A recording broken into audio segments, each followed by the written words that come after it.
What's up, guys? Welcome back to OG Sports TV and welcome back to another episode of Real Talk. First of all, before we get into anything else, I just want to say thank you so much for 50 subscribers. I did not think I would get this milestone so quickly. I just started this channel just over a month ago. Thank you so much for all the love. And if you're just seeing this channel for the first time, if you've never watched any of my videos before, please consider leaving a like and subscribing to the channel. It really helps me out, and we have a ton of great content here every week. In this video, we're going to talk about the Jacksonville Jaguars, what they've been doing. Urban Meyer making a really head-scratching decision right off the bat, one of his first decisions as a head coach. And J.J. Watt and Carson Wentz, where they go in their free agency. Without further ado, let's get right into it. Okay, we're starting off with the Jags. Urban Meyer, new head coach of the Jacksonville Jaguars.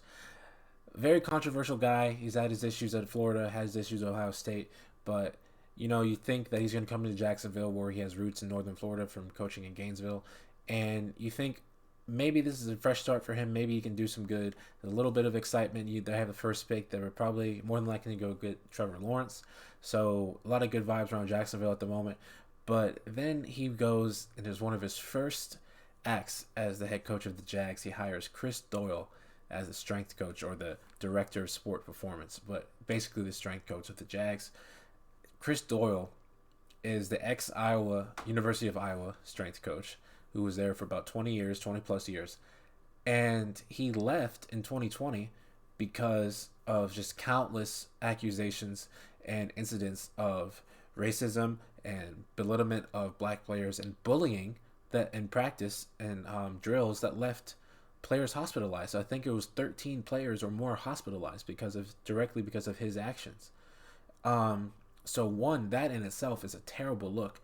And in the press conference, Urban Meyer said, we vetted this guy. We vet everybody. This was very good work. We're excited for this guy to come in. And he was hired on February 11th. The next day, after understandable backlash, Chris Doyle resigns. And it's just like, Urban Meyer, what were you thinking? What were you thinking? Like, I think I can tell you what I think he was thinking. Listen, Urban Meyer's been a college coach forever. When you're a college head coach, college is it's not like the NFL. Like, for example, the Dallas Cowboys have fans all over the country. And that might be true for the big time college football programs, but not to the same extent. If you go coach at Alabama, you go coach at Ohio State, you go coach at Florida, you're a national celebrity within those communities. It's like a microcosm. And when you do something questionable, it's not, if you're an Urban Meyer, if you're a Nick Saban, it's overlooked most of the time because of who you are and the status that you have in this community. You're the football coach, you're the man. But it's not like that in the NFL. And the media coverage and the scrutiny is not the same. So when Urban Meyer tries to get one over and try to sneakily hire this guy with a very questionable background, he's gonna get blown up immediately. And you could tell in the press conference he was uncomfortable with all the questioning he started. His body language shifted. He started scratching his head. He started doing all this extra stuff. Like, I don't know why he thought he could get away with this. Like, it wasn't going to happen. And one of the crazy things, there's two crazy things about this. One, in his press conference in his initial press conference for the hiring of Chris Doyle, he says that, I knew Chris we were together at Utah. No, you weren't. A simple Google search disproves that. Chris Doyle was at Utah for 1 year in 1998. And then he went to Iowa, was there for over 20 years until 2020. Urban Meyer spent 2 years at Utah, 2003 and 2004. That's a 5-year difference. You were never together at Utah. This is the first time you've ever been together. So what is the point of throwing a blatant lie in the middle of a press conference? If someone like me, who's not a reporter of any sort, can just simply disprove your claim, then why do you think that legitimate media outlets are going to believe you? And the second crazy part is Greg Maben, who's a fourth-year corner on the Jaguars, went to Iowa, and he was one of the players that reported Chris Doyle for racism or bullying or all these things. And it's like, one, you do this unacceptable thing, and two, you have a player on your roster that was directly affected by this guy that you're bringing in. Is unbelievable, and it's unreal. I can't believe Urban Meyer thought he would get away with this, and it's a It's a really rough start to his tenure in Jacksonville. Um, for the Jaguars' sake, I hope it turns out. I hope it turns out good. I hope he turns out to be a good coach for them because they really need some good morale down there. But man, not a great start. Not a great start. The last bit of this video is going to talk about the potential landing spots for Carson Wentz and J.J. Watt. For Carson Wentz, it's a bit more solidified where he's going to land. At this point, it looks like it's going to be Chicago or Indianapolis. And really, there's only out of those two places, only Indianapolis really makes sense for Carson Wentz. There's nothing about Chicago that feels like it would be good for him. If that feels like it would make sense or it would work. But in Indianapolis, it's a really well-run organization. There's a good infrastructure there. It's not dramatic. There's not a lot of personalities that's going to conflict. It seems like they've really got a good ship running over there. And plus, Frank Reich, who's the head coach, was over the offensive coordinator in Philadelphia when Carson Wentz was having an MVP type season before he got hurt. And that was the year that Nick Foles came in and they won the Super Bowl. And it kind of gets lost that Carson Wentz was playing at an MVP level that year. He was playing out of his mind before he got hurt. They might have won the Super Bowl anyway with him. So, and then after that season, Frank Reich left to become the head coach, and then Carson Wentz has been on decline ever since, which is very unfortunate for him. But I think that a reunion in Indianapolis with Frank Reich, with a really good organization, a fresh, clean slate, and a team that's ready to win now. So I think Indianapolis is the perfect spot for Carson Wentz to go, and it makes the most sense. And if you're Philadelphia, you can't get too greedy. You know, the Colts aren't going to give you 2 first-round picks for Carson Wentz. They might not even give you 1, and you might just have to take that because if you have to think about how you're treating Carson Wentz, your former second overall pick.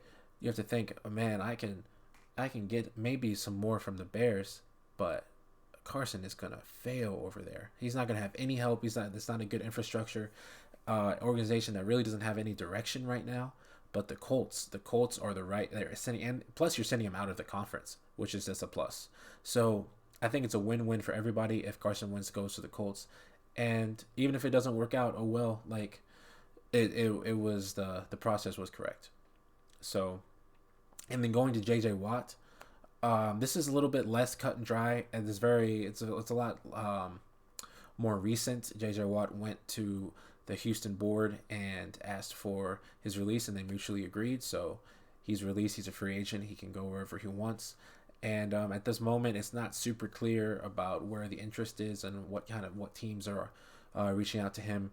But in reality, 31 teams should be reaching out for him, because it's not too often that a player like him, multiple Defensive Player of the Year awards, comes for sure Hall of Famer, just comes on the market. Like, you don't have to trade for him; you can just straight up sign him. So, 31 teams should be interested for him. Like I said, it's not too sure about who's offering him right now, but early rumors include Cleveland, which would be really fun. Him on the edge, on the opposite edge of Myles Garrett. That's really scary for the AFC North. Another team in the AFC North is Pittsburgh, which would be interesting because both of his brothers play on the Steelers. And the third team that I've seen a little bit less is Buffalo. You've seen Buffalo has shown that they're not afraid to go make the big move. They traded for Stephon Diggs, and then that worked out. And Buffalo looks like a team that's ready to go for it. So that would make sense for J.J. Watt, because you can tell he's the type of guy that he wants to go win now. He wants to go win right now. He wasted enough time in Houston putting up numbers and not winning. They never made it past the second round. They never made it to the AFC Championship. And the Bills are just there. And in reality, Cleveland, Pittsburgh, Buffalo, they could all get there. Pittsburgh, I trust a little bit less to get there than the other two, but it's possible. I don't see him going to Pittsburgh, even with his family playing their factor, because I think he's gonna look at his options. He's a smart dude. He wants to win. He's not worried about getting the big payday right now. He wants the ring. And I think yeah, it's possible he could do that with Pittsburgh if they get Ben back and they make one last run for it. But that's what it would be. It would be a 1 year go for it. And I don't think JJ has more than 1 year left. So that wouldn't make sense for him to go play in Pittsburgh when they have 1 year of a 1 year of a window left. I think Cleveland makes sense. They have a young head coach. They have a young team. They're very well run. They're very well put together. Buffalo makes sense. Another young team, a really good, solid head coach. Josh Allen took a huge step up. They should be really good. I think Cleveland, Buffalo make a ton of sense for him. As far as one over the other, I'm not too sure. I think maybe Cleveland. I think Cleveland would be the place to go out of those two, but but it's a debate either way. Um, I would love to see him in Cleveland. I think that just makes so much sense. But that's just me. That's just me. It's going to be really fun to see where this goes in the offseason. And a touch on free agency in general, I'm going to be doing videos like this throughout the offseason because there's going to be a lot of quarterback movement this offseason. That's going to create the opportunity for lots of content. And I'll be right there with you guys every single week. That's going to do it for this one, guys. Thank you so much for watching. Subscribe if you're new. Like if you like the content.